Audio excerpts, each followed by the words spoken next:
ഈ യോഗത്തിന്റെ അധ്യക്ഷനായിട്ട് നമ്മുടെ നൂറ്റിപ്പതിനാ ശാഖയുടെ പ്രസിഡന്റ് അരവിന്ദാക്ഷനെ സ്വാഗതം ചെയ്യുന്നു.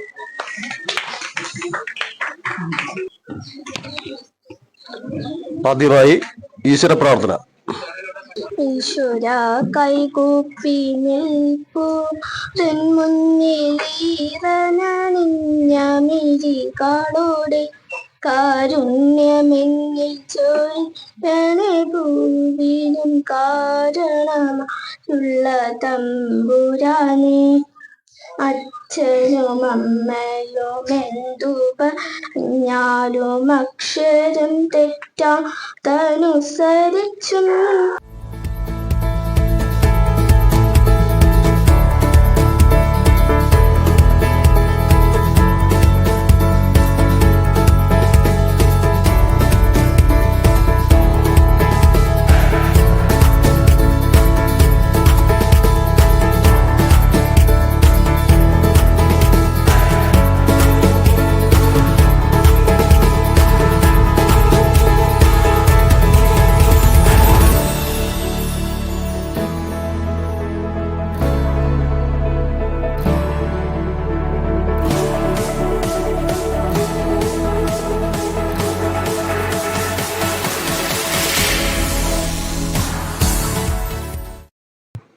സിദ്ധന സർവീസ് സൊസൈറ്റി എന്ന് പറയുന്ന പ്രസ്ഥാനം വെറും ശാഖായോഗമല്ല. നമ്മുടെ സംഘടന എന്ന് പറയുന്ന സാമൂഹ്യമായി വിദ്യാഭ്യാസമായി പ്രവർത്തിക്കുന്ന ഒരു സാംസ്കാരിക പ്രസ്ഥാനമാണ്. ഇവിടെ SNDP ഉണ്ട്, NSS ഉണ്ട്, KPMS ഉണ്ട്. അത് സമുദായ സംഘടനയാണ്, നമ്മളതല്ല. സമുദായത്തിലെ ജനങ്ങളെ, നമ്മുടെ ആളുകളെ മുഖ്യധാരയിലേക്ക് കൊണ്ടുവരാൻ ശ്രമിക്കും പോലും ഇവിടെയുള്ള എല്ലാ ഇടപെടലും രാഷ്ട്രീയമായും സാമൂഹ്യമായും ഭരണകർത്താക്കളോടൊക്കെ ന്യായമായ കാര്യങ്ങൾ ചോദിച്ചുകൊണ്ടുള്ള ഐതിഹാസികമായ സമരം പോരാട്ടം നടത്തിയ സംഘടനയാണ് നമ്മുടെ സംഘടന. കോടി രൂപയുടെ ഖജനാവിലേക്ക് വരവുണ്ടാക്കി കൊടുക്കുന്ന സംഘടനയാണ് നമ്മുടെ സംഘടന. നിങ്ങളുടെ അധ്വാന ബലം, ഈ രാജ്യത്തെ അധ്വാനത്തിൽ ഏറ്റവും കൂടുതൽ പങ്കുവഹിക്കുന്നത് നമ്മളാണ്. ഈ പ്രദേശത്ത് തന്നെ നമുക്കറിയാം, നമ്മുടെ അരവിന്ദൻ ഇവിടുത്തെ മുനിസിപ്പാലിറ്റിയിലെ ഒരു ജീവനക്കാരനാണ്. ഞാൻ ചോദിക്കുന്നു, ആ മുനിസിപ്പാലിറ്റി ജോലി ചെയ്യുന്ന അരവിന്ദൻ അദ്ദേഹത്തിന്റെ ജോലിയുമായി ബന്ധപ്പെട്ട് അധികാരികൾ വേണ്ടവരെ നോക്കിയോ എന്ന് പറഞ്ഞാൽ ഞാൻ പറയില്ലെന്ന് പറയും. ഈ അധികാരികൾ, ഈ മുനിസിപ്പാലിറ്റിയുടെ അധികാരികളായ ഉദ്യോഗസ്ഥർ, ഇത്തരം ജോലി ചെയ്യുന്ന സാധാരണക്കാരായ പാവങ്ങൾ, അതായത് ഈ അഴുക്ക് വരുന്ന ജോലി എടുക്കുന്ന നമ്മുടെ ആളുകൾ ഇത് ഭൂരിപക്ഷമാണ് ഈ മുനിസിപ്പാലിറ്റിയിൽ. അവരെ വേണ്ട പോലെ ഈ മുനിസിപ്പാലിറ്റി നോക്കുന്നു എന്ന് പരിശോധിക്കേണ്ട രീതിയായി മാറാൻ പോവുകയാണ്.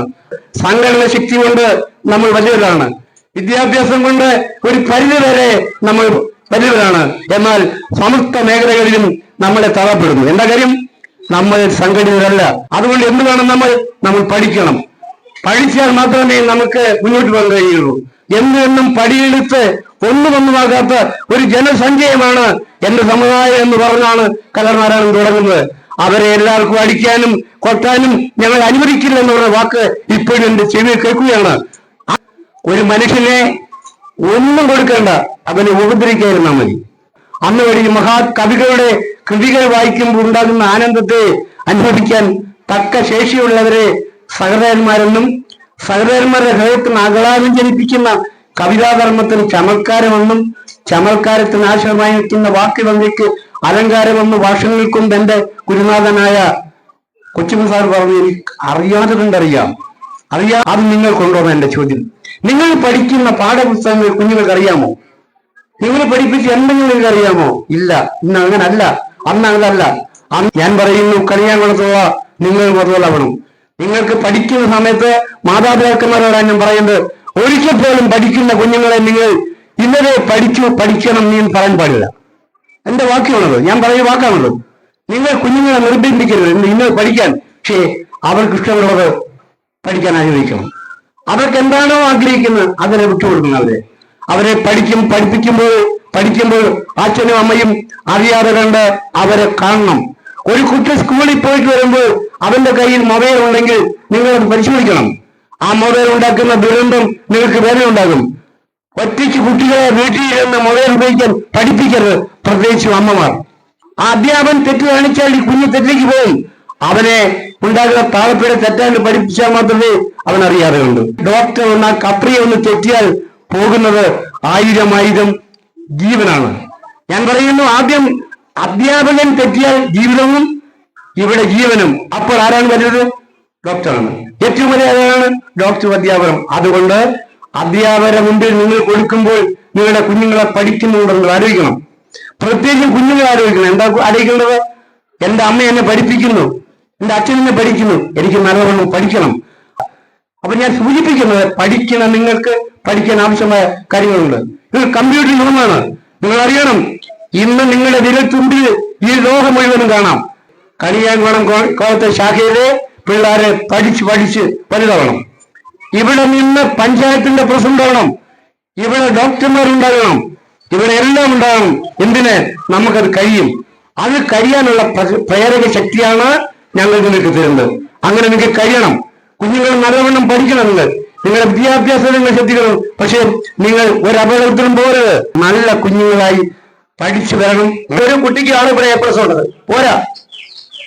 ആ കുട്ടി എത്രമാത്രം കഷ്ടപ്പെട്ടതായിരിക്കും A+ നേടിയെന്ന് അതിന് തന്നെ അറിയാം. അതിന്റെ രക്ഷാർത്ഥങ്ങൾക്കും അറിയാം. അത് ബാക്കിയുള്ള കുട്ടികളും ചിന്തിക്കണം. ഇന്നും ഞങ്ങൾക്ക് വാങ്ങിക്കണം. അടുത്ത ഇനിയിപ്പം +1 നല്ല രീതിയിൽ പഠിച്ചെങ്കിലേ പറ്റൂ. 10ാം ക്ലാസ് പഠിക്കുന്നതിനേക്കായി പാടാണ് +1 +2. അപ്പൊ അതിന് നല്ല കൃത്യമായി ദിവസവും വീട്ടിലിരുന്ന് പഠിക്കുക. പഠിച്ചെങ്കിൽ മാത്രമേ ഇതുപോലെ മാർക്ക് കിട്ടൂ. അല്ലെങ്കിൽ വീണ്ടും തുച്ഛമായ മാർക്ക് ജയിച്ചിട്ട് അടുത്തതിന് ഇമ്പ്രൂവ് ചെയ്യാം എന്നും പറഞ്ഞുകൊണ്ട് എല്ലാവരും കാത്തിരിക്കും. ഞാൻ അടുത്തതിന് ഇമ്പ്രൂവ് ചെയ്ത് കയറിക്കോളാം, നടക്കത്തില്ല. അപ്പൊ ആദ്യത്തെ വർഷം കിട്ടുന്ന മാർക്ക് അതിൽ കൂടുതൽ 2ാം വർഷം ഭാവിച്ചെങ്കിൽ മാത്രമേ നല്ല രീതിയിൽ മാർക്ക് കിട്ടി ജയിക്കൂ. നമ്മൾ ഉദ്ദേശിക്കുന്ന കോളേജുകളിൽ അഡ്മിഷൻ കിട്ടും. പലരും റെക്കമെൻഡ് ചെയ്യും, എന്റെ കുഞ്ഞിന് ഇന്നടുത്ത് കിട്ടണേ. എങ്ങനെ കിട്ടും? അപ്പൊ പഠിക്കുന്നതിന് കുട്ടികളെക്കാൾ ഉപരി രക്ഷകർത്താക്കളും നല്ല രീതിയിൽ ശ്രമിക്കണം. അപ്പൊ മൊബൈൽ ഉപയോഗം എല്ലാ മേഖലകളിലും അവർക്കെല്ലാം നമ്മൾ വലിയ മൊബൈൽ വാങ്ങിച്ചു കൊടുത്ത് പഠിക്കുന്നതിന് വേണ്ടിയാണ്. ഇത് ഒറ്റയ്ക്കിരുന്ന റൂമുകളിൽ ഇരുന്ന് കുട്ടികൾ നോക്കുമ്പോൾ കൃത്യമായി രക്ഷകർത്താക്കൾ ശ്രദ്ധിക്കണം. അത് നമ്മൾ ശ്രദ്ധിക്കണം. എനിക്കിപ്പോ പോയി ജോലി ചെയ്തില്ലെങ്കിൽ എനിക്കൊന്നും കഴിയും അങ്ങനെ ചിന്തിക്കുക. ഒരു ദിവസം കുഞ്ഞുങ്ങൾക്ക് വേണ്ടി നിങ്ങൾ കഴിയണം. അതല്ലാതെ പോയിട്ട് കുഞ്ഞുങ്ങളെ കുറ്റം പറഞ്ഞിട്ടൊന്നും കാര്യമില്ല. നമ്മുടെ കുഞ്ഞുങ്ങൾ വളർന്ന് വലുതായി ഉന്നത നിലകളിൽ എത്തിയെങ്കിൽ മാത്രമേ തുടർന്നും ഇത്തരം ഒരു പ്രസ്ഥാനങ്ങൾ നിലനിൽക്കുമെന്ന് കൂടി ഓർമ്മിപ്പിച്ചുകൊണ്ട് ഈ യോഗത്തിന് എന്നെ മുഖ്യ പ്രവർത്തകനായി വിളിച്ചു തന്നെ ഈ ശാലയിലെ എല്ലാ ഭാരവാഹികൾക്കും ഒരിക്കൽ കൂടി നന്ദി പ്രകാശിപ്പിച്ചുകൊണ്ട് നിർത്തുന്നു. നന്ദി, നമസ്കാരം. നിങ്ങൾ നല്ല രീതിയിൽ പഠിക്കണം, വളരണം, അമ്മയും അച്ഛനെയും സ്നേഹിക്കണം. അതുപോലെ നാട്ടുകാരെയും നമ്മൾ വീട്ടിൽ എങ്ങനെയാണോ അതുപോലെ തന്നെ മറ്റുള്ളവരെയും അതുപോലെ നാട്ടിൽ നല്ലവരായി ജീവിക്കാനുള്ള അവസരം ഉണ്ടാകട്ടെ എന്ന് മാത്രം പറഞ്ഞുകൊണ്ട് നിർത്തുന്നു. ഫുൾ A+ മേടിച്ച കുട്ടികളും അതുപോലെ 2025 എല്ലാ കുട്ടികളും, അതായത് 10ാം ക്ലാസ്സിൽ പാസ്സായ ഉന്നത വിജയം കരസ്ഥമാക്കിയ എല്ലാ കുട്ടികൾക്കും ഞാൻ എൻ്റെ ആശംസകൾ നേരുന്നു. ഇന്നത്തെ ഈ 2024-25 വർഷത്തില് ഉന്നത വിജയം കരസ്ഥമാക്കിയിട്ടുള്ള എല്ലാ വിദ്യാർത്ഥികൾക്കും എന്റെയും എന്റെ ശാഖയുടെ പേരിലുള്ള അഭിനന്ദനങ്ങളും കൂടി അറിയിച്ചുകൊള്ളുന്നു. ഇന്നത്തെ കാലത്ത് നമുക്ക് വിദ്യാഭ്യാസം എന്നത് വളരെ അത്യാവശ്യം ആയിട്ടുള്ളൊരു ഘടകമാണ്. നമ്മുടെ കുഞ്ഞുങ്ങളെ നമുക്ക് നമ്മുടെ കാലഘട്ടം പോലല്ല, അവരെ നമുക്ക് നല്ല വളർത്തിയെടുത്ത് ഇപ്പോഴത്തെ മയക്കുമരുന്നിനും ഒന്നും അടിമയാക്കി കളയാതെ, ദൂഷ്യങ്ങൾക്ക് അടിമയാക്കാതെ നമ്മൾ ശ്രമിച്ചെങ്കിൽ വരും തലമുറയില് നമ്മുടെ കുഞ്ഞുങ്ങൾ നല്ലവരാകൂ. നമ്മൾ വന്മറിഞ്ഞു പോയാലും നമ്മുടെ ആത്മാവിനെങ്കിലും നമ്മുടെ കുഞ്ഞുങ്ങളെ നല്ല രീതിയിൽ കണ്ട് സന്തോഷിക്കാൻ ഒരു അവസരം ഒരുക്കി കൊടുക്കണമെന്ന് മാത്രം ഈ ശാഖയിൽ എനിക്ക് പറയാനുള്ളൂ. നിങ്ങൾക്ക് എല്ലാവർക്കും എന്റെ അഭിവാദനങ്ങൾ. 10ാം ക്ലാസ്സിൽ കഴിഞ്ഞ് +1 +2 ഒക്കെ പാസ്സായവർക്ക് മൊമെന്റ് കൊടുക്കും. ഇത് മാത്രമല്ല, നമ്മൾ എല്ലാവരും സഹകരിച്ച് നിന്നാൽ അതിലുപരി പഠനത്തിന് പോകുന്നതിന് വേണ്ടിയുള്ള എല്ലാ ചെലവുകളും നമ്മൾ എല്ലാവരും വിചാരിച്ചാൽ അവരെ പഠിപ്പിക്കാൻ കഴിയും. അതിനുവേണ്ടി കൂടിയാണ് ഈ സംഘടന. ഒരു വിവാഹം നടത്താൻ കഴിവില്ലാത്ത ആൾക്കാരാണ്. അവർ വിവാഹം നടത്തണം. നമ്മൾ എല്ലാവരും സഹകരിച്ചാൽ നമുക്ക് എന്തെങ്കിലും കൈകാര്യം അത് നടത്താം. പിന്നീട് ഈ കുട്ടികൾക്ക് നമ്മൾ ഇത് കൊടുത്തത് പ്രോത്സാഹനം മാത്രമല്ല, വരും കാലങ്ങളിൽ അവർക്ക് ഇതിലേക്ക് വരണം. നമ്മുടെ സംഘടനയാണ് എന്നെ ഉള്ളത്, അല്ലെങ്കിൽ സംഘടനയാണ് എന്നെ മുന്നോട്ട് കൊണ്ടുപോകുന്നത്, എന്ത് സഹായം ഉണ്ടെങ്കിൽ ഇത് ചെയ്യും. അപ്പൊ നമ്മൾ മാത്രമല്ല, നമ്മുടെ കുട്ടികളും ഇതിന് വരും തലമുറ, അവർക്ക് വേണ്ടിയാണ് ഇത് നമ്മൾ പ്രവർത്തിക്കുന്നത്. നമുക്ക് വേണ്ടിയാണെങ്കിലും പിന്നീട് ആർക്ക് വേണ്ടിയാണ്? നമ്മുടെ മക്കൾക്ക് വേണ്ടിയാണ്. അതെല്ലാവരും ഓർത്തിരിക്കണം എന്ന് മാത്രം പറഞ്ഞുകൊണ്ട് കൂടുതൽ സമയം കിട്ടുന്നില്ല. ഞാൻ എല്ലാവർക്കും എന്റെ ആശംസ ഹൃദയം നിറഞ്ഞ് അർപ്പിക്കുന്നു.